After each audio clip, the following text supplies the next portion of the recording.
കേന്ദ്ര ആഭ്യന്തരമന്ത്രി അമിത്ഷാ ജമ്മുവിൽ ഉന്നതതല യോഗം വിളിച്ചു. അമിത്ഷാ അതിർത്തി പ്രദേശമായ പൂഞ്ചിൽ പാകിസ്ഥാൻ ഷെല്ലിങ്ങിൽ കൊല്ലപ്പെട്ടവരുടെ കുടുംബങ്ങളുമായി കൂടിക്കാഴ്ച നടത്തും. ഓപ്പറേഷൻ സിന്ദൂറിന് ശേഷമുള്ള അമിത്ഷായുടെ ആദ്യ ജമ്മുകശ്മീർ സന്ദർശനമാണിത്. ഗൗതം അനന്തനാരായണൻ ചേരുന്ന വിവരങ്ങളുമായി. ഗൗതം, ഉന്നതതല യോഗം കൂടി അദ്ദേഹം വിളിച്ചിട്ടുണ്ട്. എന്തൊക്കെ പ്രധാനപ്പെട്ട കാര്യങ്ങൾ വിലയിരുത്തും? വീണ, ഇന്നലെ രാത്രിയാണ് കേന്ദ്ര ആഭ്യന്തരമന്ത്രി അമിത്ഷാ ജമ്മുവിൽ എത്തിയത്.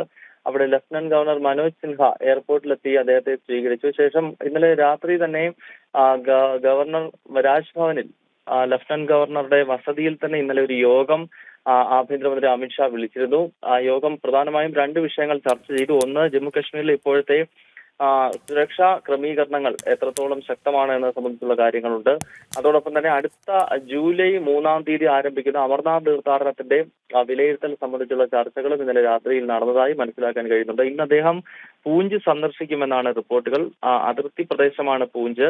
അടുത്തിടെ പാകിസ്ഥാൻ ഷെല്ലാക്രമണത്തിൽ വലിയ നാശനഷ്ടം ഉണ്ടാവുകയും 14ഓളം പേർ കൊല്ലപ്പെടുകയും ചെയ്തൊരു പ്രദേശമാണ്. അവിടെ എത്തി സാഹചര്യങ്ങൾ വിലയിരുത്തുകയും അദ്ദേഹം ഈ കൊല്ലപ്പെട്ടവരുടെ ബന്ധുക്കളുമായി കൂടിക്കാഴ്ച നടത്തുകയും ചെയ്യും. ഒപ്പം അവിടുത്തെ BSFന്റെ ക്യാമ്പും അമിത്ഷാ സന്ദർശിക്കുന്നുണ്ട്. വീണ, ഓക്കെ, ശരി ഗൗതം. ജമ്മു കശ്മീരിലാണ് അമിത്ഷാ ഉള്ളത്. ജമ്മുവിൽ അദ്ദേഹം ഉന്നതതല യോഗം വിളിച്ചു.